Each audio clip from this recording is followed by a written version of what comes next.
ассалому алайкум бинандагони гиромӣ. Нашри навбатии барномаи иттилоотии ахборро аз телевизиони Тоҷикистон манзури шумо менамоем. Дар студия бо шумо Марҷона Шарипова.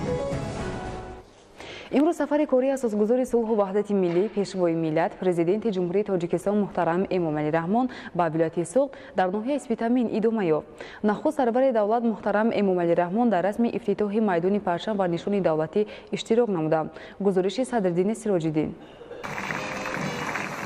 чун дигар шаҳру ноҳияҳои мамлакат дар маркази ноҳияи Спитамени вилояти Суғд низ майдони парчам ва нишони давлатӣ бунёд гардид. Дар расми ифтитоҳи рамзҳои давлатӣ дар ноҳияи Спитамен асосгузори сулҳу ваҳдати миллӣ, пешвои миллат, президенти ҷумҳурии Тоҷикистон муҳтарам Эмомалӣ Раҳмон иштирок намуданд.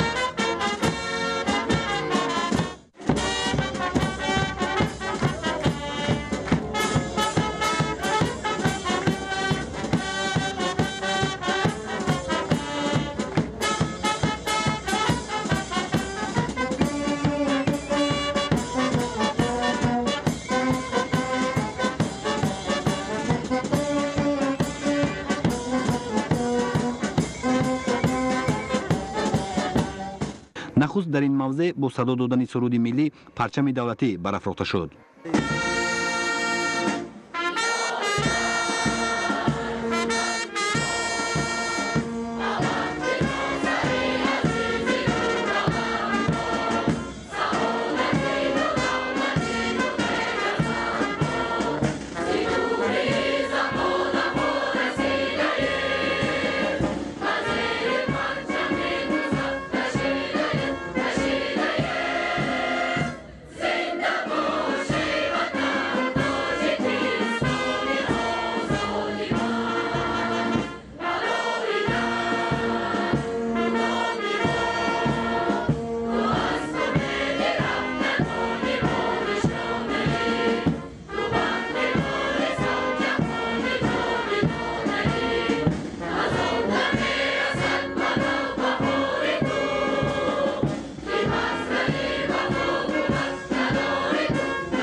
барои парафшонии парчами давлатӣ ва қомат афрохтани нишони давлатӣ дар маркази ноҳияи Спитамен 0,132 гектар замин ҷудо гардидааст. майдони парчам ва нишони давлатӣ дар назди бинои маъмурии мақомоти иҷроияи ҳокимияти давлатии ноҳия бунёд гардидааст ва он ба ҳусни ин мавзеъ зебогии боз ҳам бештар зам менамояд. баландии пояи парчами давлатӣ дар ин гӯшаи диёр 50 метрро ташкил дода, дарозии матои он ба 14 ва паҳнояш ба 7 метр баробар аст. нишони давлатӣ дар баландии 25 метр қомат афрохтааст ва ин ду муқаддасоти миллӣ басо диққатҷалбкунанда ба назар мерасанд. дар майдони парчам ва нишони давлатӣ 6 фаввора бунёд гардидааст ки ҳар кадоми он бо усули муосир оро ёфтааст. مساحتی بیش از 3000 متر مربع در اینجا سنگفرش و سفالک پوش گردیده است. سنگ و سفالک های در میدان مذکور نصب شده محلی میباشند و برای گشت و گذار ساکنان در این موضع شرایط بسا مساعد است. با طرح معاصر بنیاد گردیدن میدان رمزهای دولتی در مرکز ناحیه اسپیتامن مهارت بلند ساختمانچیان را بازگو میکند. درختان آرایشی در این گوشه دیار شنانیده شده بیش از 50 بخ را تشکیل میدهد. میدان گل و سبززار قریب به 0.20 هکتار برابر است. گل‌های آرایشی تگست، ویولا، سالویا، لاله و غیره در اینجا با طرح بسیار جالب شناخته شده‌اند. در اطراف پرچم و نشان دولتی 21 عدد چراغ‌های روشنی دهنده گوناگون حجم نصب گردیده است. در برابر بنیاد میدان پرچم و نشان دولتی همچنین بنای مقامات اجرایی حاکمیت دولتی ناحیه از تعمیر برآورده شده، نمای بیرونی آن با استفاده از نقش و نگار ملی آرا داده شده است. پیشوای ملت به کار ساختمانچیان بهای بلند داده مسئولان را به سهم بیشتر گذاشتن در کارهای سازندگی و آبادانی هدایت نمودند.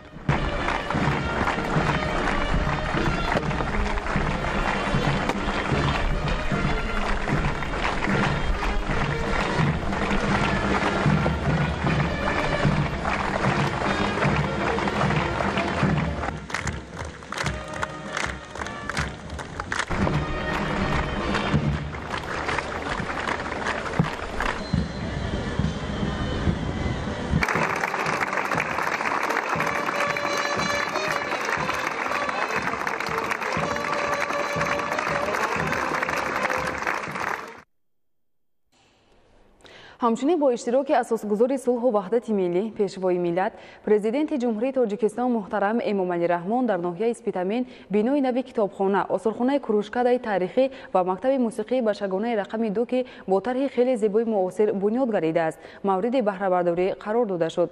ساختمان بینای کتابخانه، آثارخانه تاریخی و مکتب موسیقی بچگانه با استفاده از مصالح ساختمانی استحصال وطنی و جلب بیناکاران محلی با دستگیری حکومت مملکت با صفت بلند و جوابگو به معیارهای معاصر جهانی به انجام رسانده شده است. گزارش خورشید نجمی و بابوعلی تقاضاده.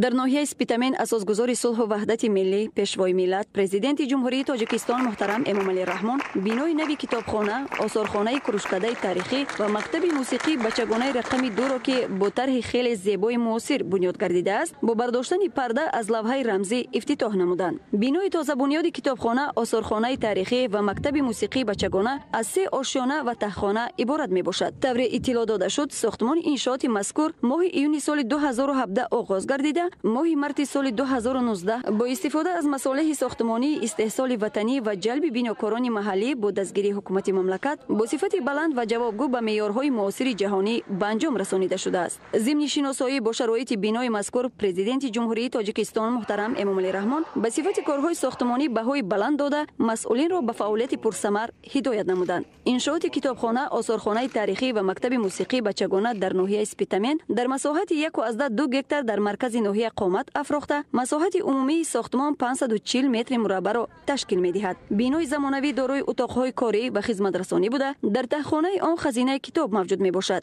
ما از آن سرفرازیم که با سیاست پیش گرفته اساسگذار صلح و وحدت ملی پیشوای ملت پرزیدنت جمهوری تاجیکستان محترم امامعلی رحمان برای ما جوانان و تمام ساکنان ناحیه اسپیتامن چنین یک کتابخانه زمانوی، مکتب موسیقی و آثارخانه بنیاد گردید. ما اکنون می توانیم در وقت‌های فارغ از درس به کتابخانه آمده کتاب‌های گوناگون و شوق‌آور را مطالعه نماییم. ما پیروی اصیل پیشوای ملت می باشیم و تحت سیاست فرداساز پیشوای خیش با غرور و وقار به سوی آینده قدم‌های استوار می‌گذاریم.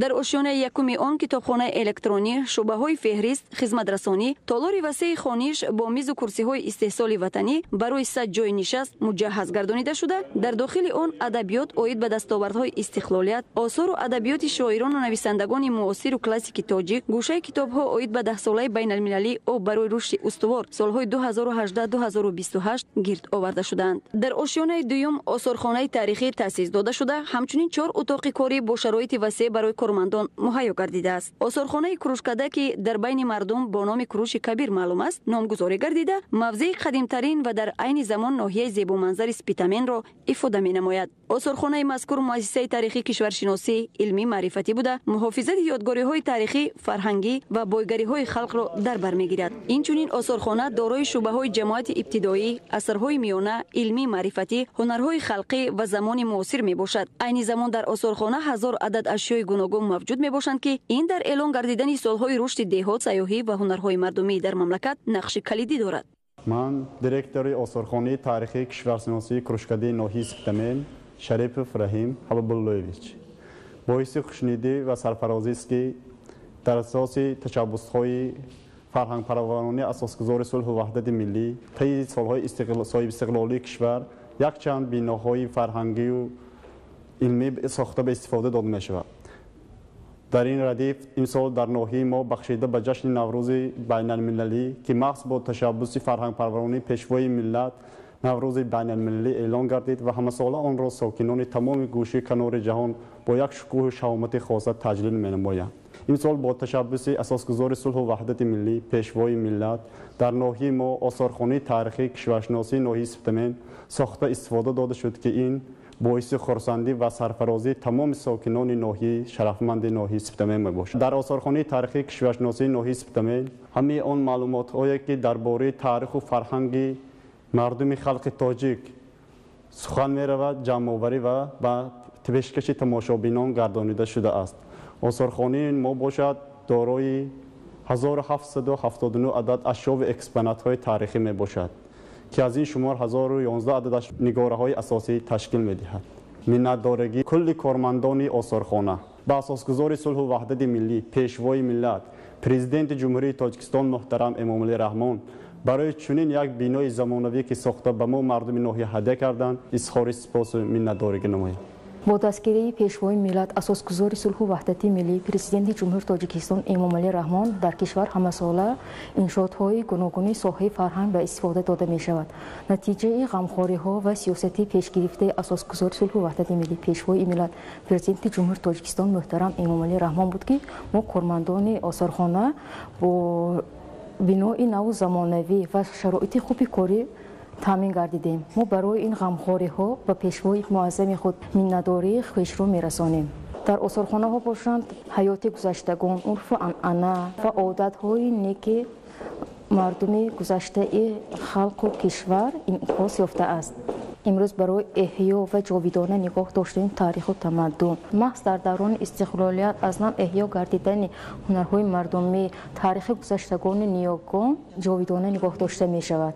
در آشیانه سوم انشاءات تازه بنیاد مکتب موسیقی بچگانه جایگیر بوده. آن دارای 11 سیمفونه به مانند تنبور، نظریه موسیقی، رباب، غیجک، فورتپیانو، دایره، چنگ، اتاقهای کاری می باشد. در مکتب مذکور 10 نفر آموزگار بلند اختصاص به کار و معاش دائمی برای فعالیت جلب گردیدند. عین زمان در مکتب موسیقی زیاده از 100 نفر نورسان خوشطالعه دوران صاحب استقلالی وطن با 10 نامگوی اسباب موسیقی ملی به آموزش فرا گرفته شدند. ساکنان ناحیه اسپیتامین ولایت سوخت با شکرگزاری افتتاح چنین انشاءات فرهنگی، علمی و معرفتی را غمخواری نوبتی دولت و حکومت تاجیکستان در سمت بالا بردن سطح معرفت و جهانبینی و علم آموزی نسل آینده ساز و پیشبرنده دولت و ملت بیان نمودند. بعد از شناسایی با شرایط کاری در انشاءات مذکور پیشوای معظم ملت محترم امامعلی رحمان دعوت به عمل آوردند که با فراهم آوردن چنین شرایط وسیع کاری و موثر در تربیت نسل آینده ساز کشور مسئولیت بیشتر ظاهر نموده برای آینده درخشان وطن جوانان با استعداد و متخصصان سطح جهانی را تربیت نمایند. به کتابخانه مذکور از جانب پیشوای ملت محترم امامعلی رحمان 400 عدد ادبیات‌های تازه نشر ادیبان تاجیک تحفه کرده شد. اینچنین به مکتب موسیقی بچگانه رقم 2 ناحیه اسپیتامین 40 عدد اسباب‌های موسیقی گوناگون ملی تقدیم گردید. خورشید نجم‌الدین بابا علی تقاضاده از ناحیه اسپیتامین ولایت سوخت.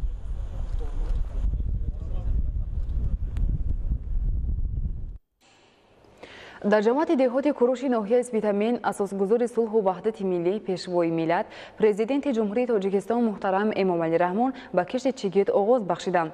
در روزهای بهار و نوروز جهان افروز آغاز نمودن کشت از تدبیرهای مهم تامین فراوان حاصلی می باشد. گزارش خبرنگاران ما. дар идомаи бозиди кориашон аз ноҳияи спитамен асосгузори сулҳу ваҳдати миллӣ пешвои миллат президенти ҷумҳурии Тоҷикистон муҳтарам Эмомалӣ Раҳмон дар заминҳои кишоварзӣ ҷамъияти дорои масъулияти маҳдуди спитамен текстайли ҷамоати деҳоти куруши ноҳияи спитамен ба кишти чигит оғоз бахшиданд.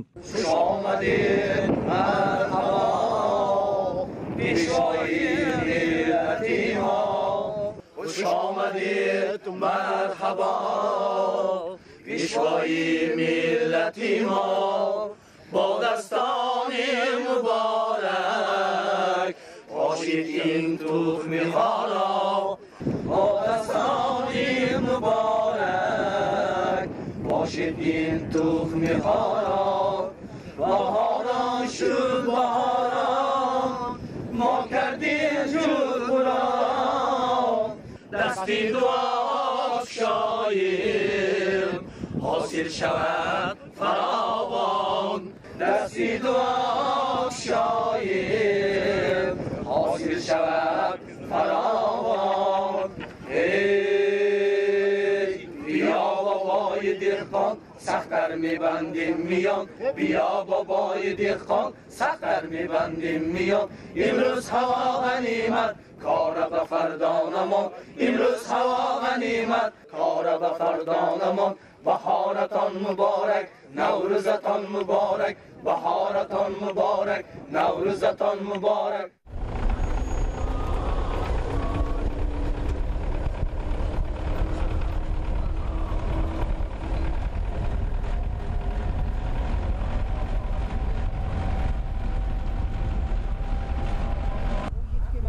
дар маҳалли оғози кишти пахта аҳли заҳмати хоҷагӣ ба истиқболи пешвои миллат дастархони идонаи наврӯзӣ оростанд. дар ҳамин ҷо ҳунармандону ошпазон ва кадбонуҳои ноҳия навъу намудҳои гуногуни хӯрокҳои миллӣ ва маҳсулоти нониро ба намоиш гузоштанд.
бояд зикр намуд ки хоҷагидорӣ дар ин ҷамъият асосан ба тухми парварӣ нигаронида шудааст. ҳамин тариқ аз 3140 гектар замини обӣ дар ихтиёр доштаашон ҳар сол бо маслиҳат ва машварати олимон дар майдони бештар аз 2100 гектар чигити тухмӣ кишт мекунанд ва ҳамасола онҳо аз 1 гектар аз 25 то 45 сентнер ҳосил ба даст меоранд.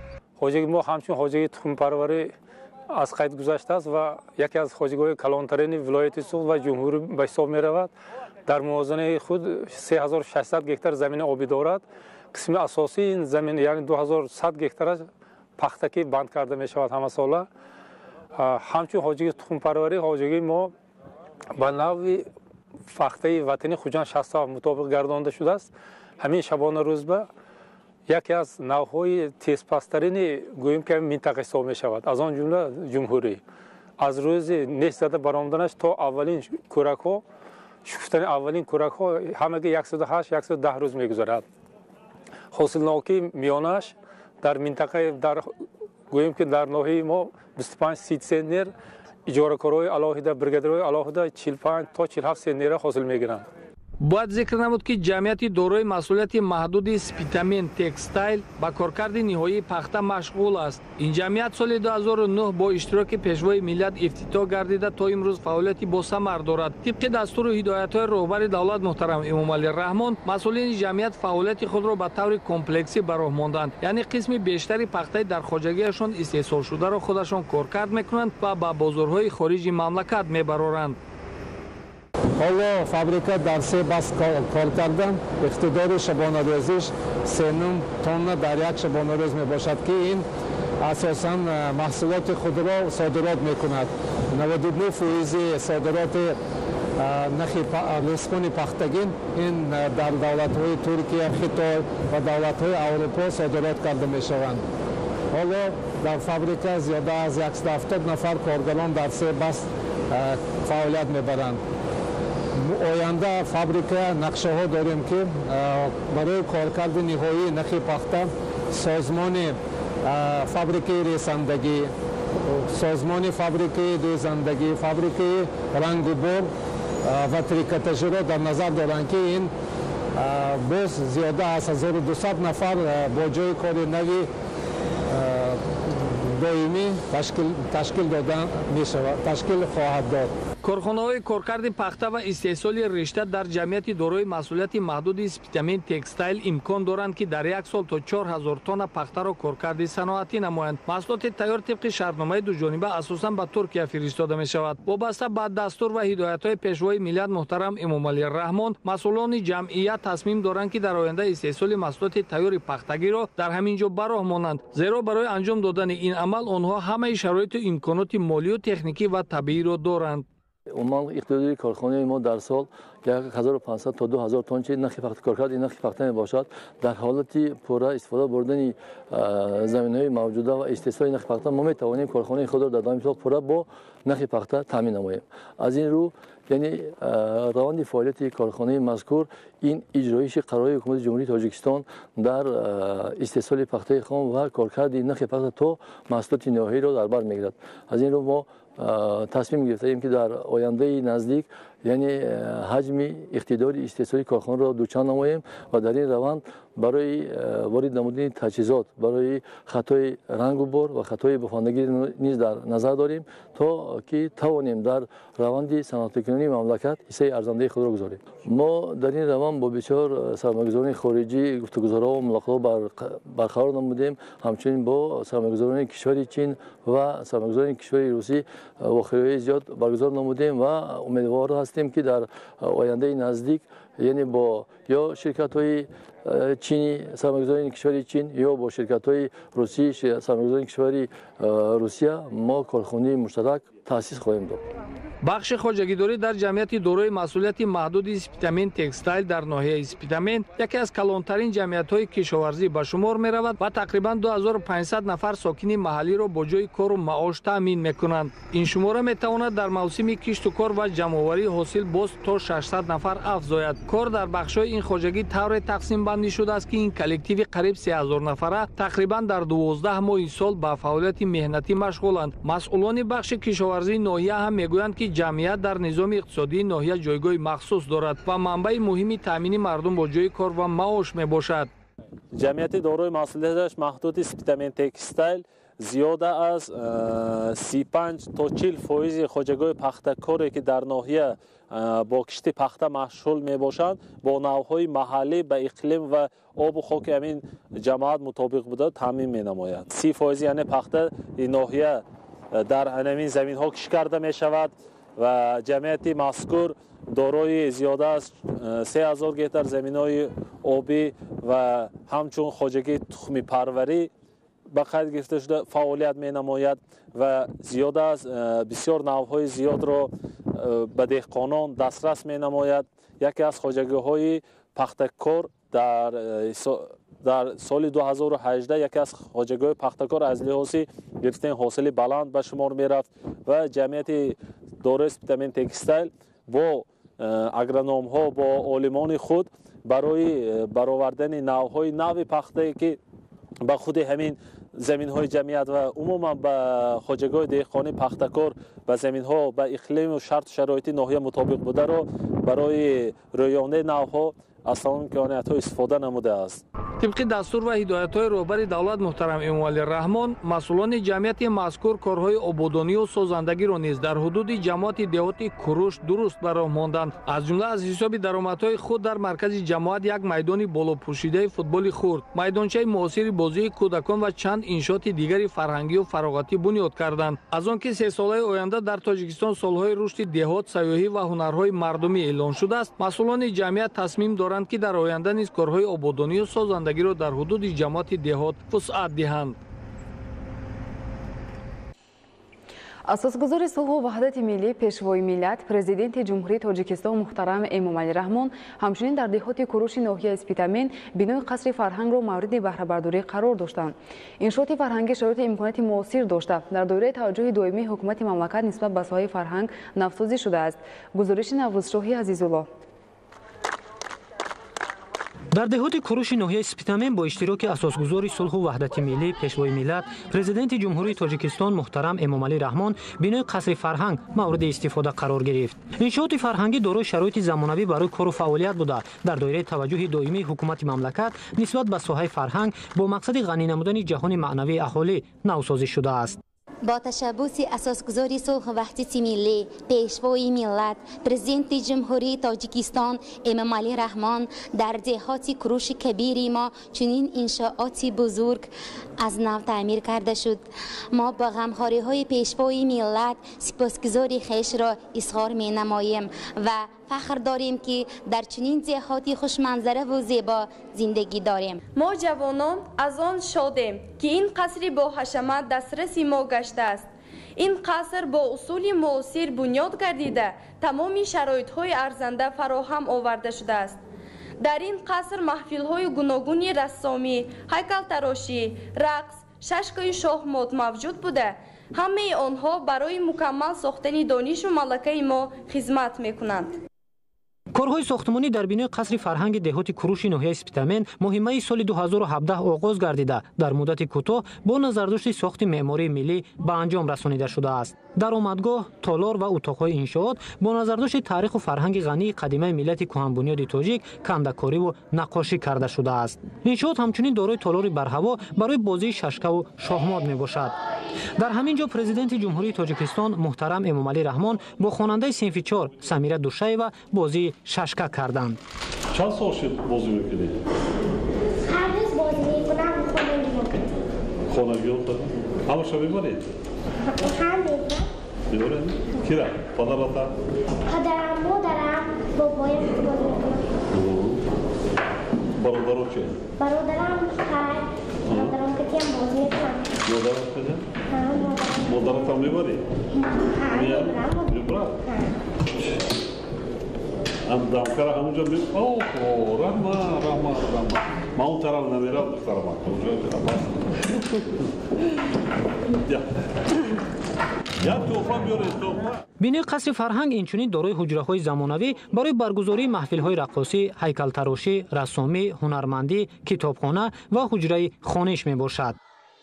باعث افتخار است که در ایام گلریز طبیعت در روزهای تجلیل نوروز جهانی پیشوای ملت به ناحیه اسپیتامین همیشه جوان تشریف آورده شادی و خرسندی پیر و برنای دیار را صدچندان نمودند. ما گلدختران ناحیه از هدیه پیشوای ملت بسا منت داریم و در جواب با غمخواری هایشان با جد و جهد صنعت رقص را با تمام نازکی هایش می آموزیم و این هنر نفیس ملی را به جهانیان منظور می نماییم.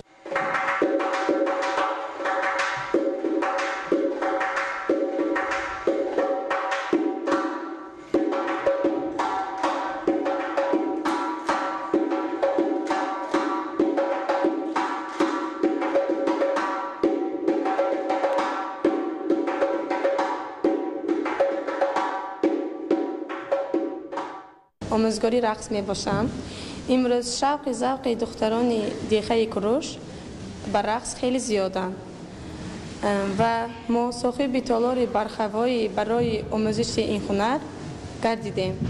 من کوشش میکنم که همه نازکی‌های رقص را برای شاگردانم آموزانم. محفل رسامی شماره زیادی دختران پسران از دهات کوروش به هم آورده است. ما من بعد نازکی‌های صنعت تصویر را از خود کننده در اثرهای خود منظره‌های زیبای جور حس زیباپرستی و وطندوستی را ترغیب می‌نماییم. ما جوانان هنرمندی را با تمام نازکی‌هایش می‌آموزیم و این هنر نفیس ملی را به جهانیان منظور می‌نماییم. تالار برهوای انشاءات فرهنگی باشد برای 600 نفر پیش بینی شده است. در مجموع قصر فرهنگ از 2 آشیانه عبارت بوده. در آن تمام شرایط برای کارمندان و اهالی مهیا می باشد. ما افتخار میکنیم که محض با توجه اساسگزار صلح و وحدت ملی پیشوای ملت محترم امام علی رحمان سالهای 2019-2021 سالهای رشد دهات سیاحی و هنرهای مردمی اعلان گردیده است. به شرافت آن در جماعت دهات ما چنین یک قصر زیبا و دست تعمیر و از نوسازی، یک میدانچه ورزشی، یک میدانچه بازی بچگانه برای نسل نورس به استفاده داده شد. جهت ترغیب غایه‌های عالی دولتداری، خویشتن‌شناسی، خودآگاهی و میهن‌پرستی نقش خویش را می‌گذاریم. این تالاری با حشمت و تمام امکانیت‌های مناسبی را که دولت و حکومت مملکتمان مهیا ساختند ما را وادار می‌سازد که به قدر استقلالیت، صلح و ثبات، آرامی و آسایشتگی و آزادی و آبادی برسیم.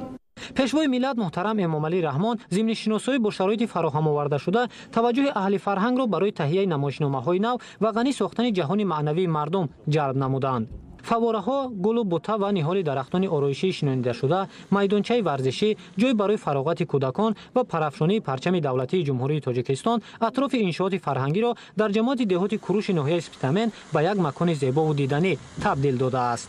قصر فرهنگ کروش تا امروز در حالت بسیار ناگوار قرار داشت و با توجه راهبر دولت قصر مذکور پر را از نوسازی و تعمیر کرده به استفاده سپرده شد. برای مورد استفاده قرار دادن چنین قصر با حشمت به پیشوای معظم ملت از نام کل جوانان جماعت دهات کروش ناحیه اسپیتامن عرض سپاس می‌نمایم. ما جوانان سعادتمند تاجیک زادگان دوران صاحب استقلالی کشور محبوبمون از محبت صمیمی به اندازه پدرانه پیشوای ملت پیوسته بهره‌ور بوده پیروی همیشگی آنها در راه سازندگی و بنیادکاری وطن بهشت سایمون تاجیکستان صاحب استقلال می باشیم. هر یک قدم مبارک آنها به گوشه‌های گوناگون کشور به دلها نور، به قلبها سرور، به جان قوت، به زمین حاصل و برکت و به روزگار مردم خیر و سعادت را می‌افزاید. در همین جا به 50 نفر یتیمان چون عنعنه نیک نوروز عجم تحفه‌ها تقدیم کرده شد. این غمخوری نوبتی پیشوای ملت محترم امام علی رحمان در روزهای بهاری فرهمندی نورسانی با امر تقدیر یتیم مانده را افزون نمود. خوشنود از آنیم که پیشوای ملت غمخوار و مددگار ما می باشد. هرچند از مهر و محبت والدان محروم گردیده ایم، هیچگاه خود را بیکس و تنها حس نمی کنیم. سخنهای پر از مهری پیشوای ملت ما را بلند و به زندگی دلگرم می نماید. از آن سرفرازیم که ما را برابری نبیرگانشان دوست می دارند، پرستاری می نمایند و از زندگی روندی هانشمان پیوسته آگاهند. ما نیز دائم کوشش میکنیم که پیروی نیکنامی پیشوای ملت باشیم. میخواهم در آینده مکتبی عزیزم را سربلندانه ختم نموده صاحبی کسب آموزگاری گردیده برای خلق وطن خود خدمت نمایم. در همین جا پرزیدنت جمهوری تاجیکستان محترم امام علی رحمان سخنرانی نمودند. پیشوای ملت ضمن صحبت صمیمی افتتاح بینای قصر فرهنگ را در دهات کروش ناحیه اسپیتامن تحفه ارزشمند حکومت جمهوری تاجیکستان معنی داد نموده هنرمندان را با استفاده از امکان موجوده برای تهیه و پیشنهاد نمایشنامه‌های نو و قانع‌سازی طلبات معنوی مردم دعوت نمودند. همساله در دایره توجه حکومت جمهوری تاجیکستان تالارهای نوی فرهنگی بنیاد و نوسازی و برای فعالیت کارمندان ساحه معنویات شرایط معاصر فراهم آورده می شود. در این برابر اهل فرهنگ را ضرور است که با استفاده از چنین امکان مهیا شده تهیه و پیشنهاد برنامه‌های نوی هنری را بیشتر نمایند. در تالار برهوای این انشاءات زمانوی از جانب اهل فرهنگ برنامه نوی هنری معرفی کرده شد.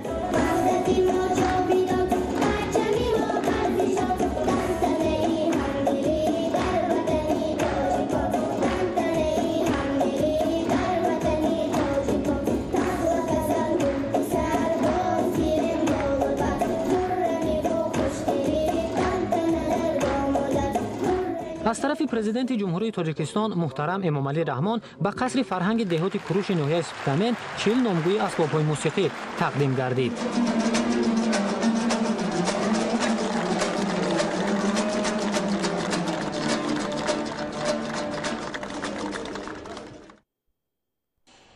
дар идомаи сафари корӣ ба ноҳияи Спитамин асосгузори сулҳу ваҳдати миллӣ пешвои миллат президенти ҷумҳурии Тоҷикистон муҳтарам Эмомалӣ Раҳмон корхонаи нави истеҳсоли равғанро дар ҷамъияти дорои масъулияти маҳдуди 25-солагии истиқлолият ифтитоҳ намуданд. Хати истеҳсоли равған аз дегҳои бухорӣ, сехи равғантозакунӣ ва бастубанд иборат мебошад. Дар корхонаи коркарди пахта ки дар ҳамин ҷо сохта шудааст то 50 нафар бо кори мавсимӣ таъмин мешаванд. Гузориши хабарнигорони мо. 1 апрел дар ноҳияи Спитамин асосгузори сулҳу ваҳдати миллӣ пешвои миллат президенти ҷумҳурии Тоҷикистон муҳтарам Эмомалӣ Раҳмон корхонаи нави истеҳсоли равғанро дар ҷамъияти дорои масъулияти маҳдуди 25-солагии истиқлолият мавриди баҳрабардорӣ қарор доданд.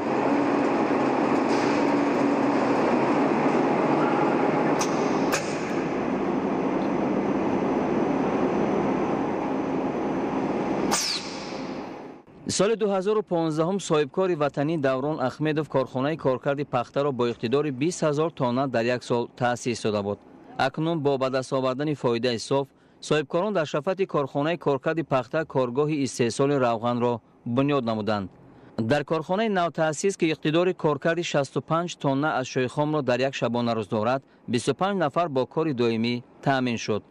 дар ин ҷо аз ашёи хоми зағир, рапс, офтобпараст, сиёҳдона ва чигит равған истеҳсол карда мешавад ки маҳсулоти ивазкунандаи воридот ба шумор меравад.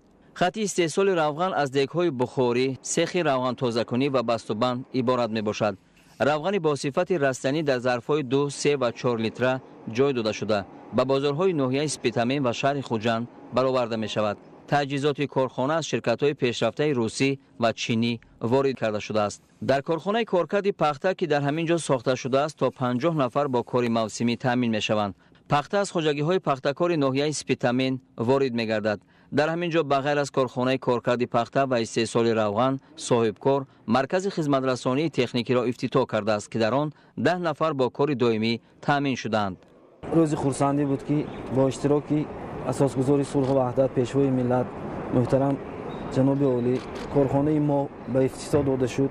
корхонаи мо дар як сол зиёда аз 25 000 тонн маҳсулотро коркард карда аз он 3500 тонна равғани растанӣ истеҳсол мекунад. дар корхона 25 нафар кори доимӣ таъмин гашта аз он ҷумла 6 нафар зан мебошанд.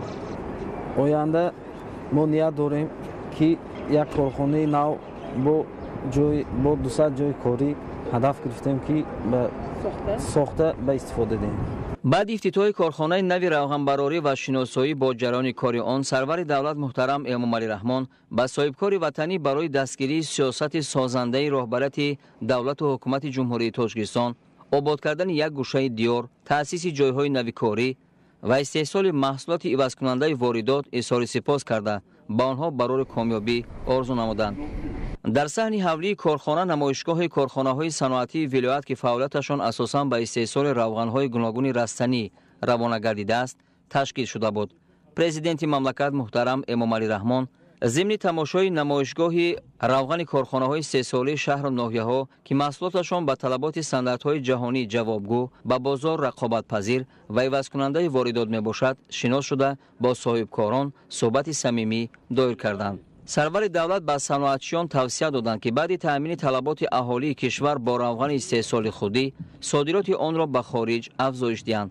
тавре маълум аст дар вилояти Суғд ки яке аз калонтарин минтақаи саноатию аграрии ҷумҳурӣ маҳсуб меёбад мардум бо истифода аз шароитҳои фароҳамовардаи пешвои миллат ба зироаткорӣ, боғдорӣ, растанипарварӣ ва тиҷорат машғул мебошанд.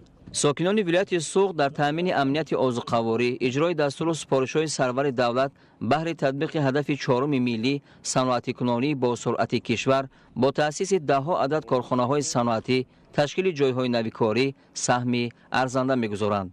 ман Исоев Илёсбой аноҳии сара соҳибкор ва ҳамин равғани зағиркашӣ машғулам. дар исфара 70-72 ҷувозхона ташкил аст. дар як сол 72 тонна ашё додем. ин равғани зағир барои саломатӣ бисёр фоидаовар аст ки дар таркибаш ваи химиявӣ надорад. баъд барои табобати рӯда, фишорбаландӣ ҳамин барои табобат истифода мебаранд. асосан равғани зағирро барои тайёр кардани оши палов истифода мебаранд. ин талабот бисёр аст. баъди тамошои маҳсулоти корхонаҳои саноатии вилоят дар назди корхонаи нави истеҳсоли равған, пешвои миллат муҳтарам Эмомалӣ Раҳмон бо фаъолияти ҷамъияти саҳомии кушодаи Нексигол шинос шуданд. соли 2009 зимни як сафари корӣ ба вилояти Суғд дар ноҳияи Спитамен сарвари давлат аввалин агромағозаро ифтитоҳ карда, барои воситати корҳо ва мусоидат ба пешрафти соҳаи боғдорию кишоварзӣ ба роҳбарияти ноҳия барои ҷудо намудани замин ба ширкати ватанӣ супориш дода буданд. ҳамин тавр бо дастури президенти мамлакат ба ҷамъияти саҳомии кушодаи Нексигол 5 гектар замин ҷудо карда шуд, ки айни ҳол дар он боғи интенсивӣ бунёд гардида якчанд навъи себ ва шафтолу парвариш карда мешавад. барои истифодаи самараноки замин хоҷагидорон дар байни қаторҳо қулфинай, карамҳо, помидор, қаламфур ва ҷуворимака кишт мекунанд. зимни ифтитоҳи агромағоза ба роҳбарияти ҷамъият супориш шуда буд, ки аз ширкатҳои пешрафтаи хориҷ маҳсулот ворид намоянд. ҳамаи молу маҳсулоти мағоза, ки ба ҷумҳурӣ ворид карда мешавад, барои парвариши зироатҳо ва боғдорию сабзавоткорӣ хеле муфид аст. аз ин маводҳо ҷиҳати беҳтар кардани тухмии зироатҳо, нест кардани ҳашароти зараррасон ва эмин нигоҳ доштани дарахтон ва се истифода мебаранд. аз тарафи ширкат бо дастури сарвари давлат муҳтарам Эмомалӣ Раҳмон айни ҳол дар 12 шаҳру ноҳияи ҷумҳурӣ филиали агромағоза кушода шудааст. тибқи тавсияҳои ҷаноби олӣ асосгузори сулҳу ваҳдат мо имрӯз ба фермерон якчанд намуди технологияҳои нав, яъне боғҳои интенсивӣ, боғҳои қадпаст, ҳамчунин боғҳои расмӣ аз они худомо барои муқоиса кардан ва ҳамчунин самаранок истифода бурдани замин, ки яке аз асоси истифода бурдани замин аст барои ҷумҳурии Тоҷикистон. мо ба онҳо имрӯз якчанд технология ва ҳамчунин кадом растаниҳоро бо байни дарахтҳо киш кардан нишон дода истодаем. баъди шиносоӣ бо фаъолияти ҷамъияти мазкур, пешвои миллат муҳтарам Эмомалӣ Раҳмон ба кори меҳнаткашон баҳои арзанда дода, онҳоро барои истифодаи имкониятҳои мусоиди боду ҳаво ва хоки зархези сарзамин ҳидоят карданд. бинандагони гиромӣ, нашри навбатии барномаи иттилоотии ахбор хотима меёбад. хайр, саломат бошед.